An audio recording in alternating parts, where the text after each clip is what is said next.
বড় বোনকে কেউ এইভাবে মারে? বড় বোনকে মারলে কি হয়? বোনকে মারলে কেউ ভালো ভাই হতে পারে না। আর ভালো ভাই হতে না পারলে বোন যখন বড় হবে, ওর যখন বিয়ে হয়ে যাবে, ওর শ্বশুর বাড়ি তুমি যাবে না, তখন কি তোমাকে বড় বোন ডিম ভাজি করে খাওয়াবে? বুবু শোন না। কি হলো রে? গ্লাসটা কে ভাঙলো?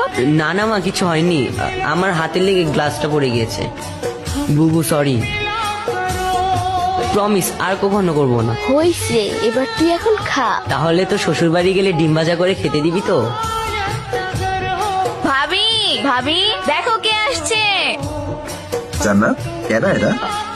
আমার ভাই। তোমার বোন সারাদিন কতবার তোমার নাম নেয়, তুমি জানো না? মান্নাত এটা করতো, মান্নাত ওইটা করতো, মান্নাত এমন, মান্নাত তেমন, কত কথা যে কয়।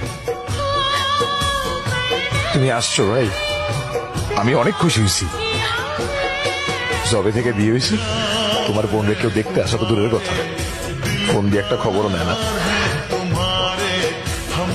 তুমি আসছো ভাই, আমি অনেক খুশি হয়েছি। এই জান্নাত, তোমার ভাই আসছে, বাজারেও একটা নিয়ে আসো। আজকে তুমি নিজের হাতে তোমার ভাইয়ের যত পছন্দের খাবার আছে সব রান্না করে খাওয়াইবা। তাড়াতাড়ি নিয়ে আসো। না,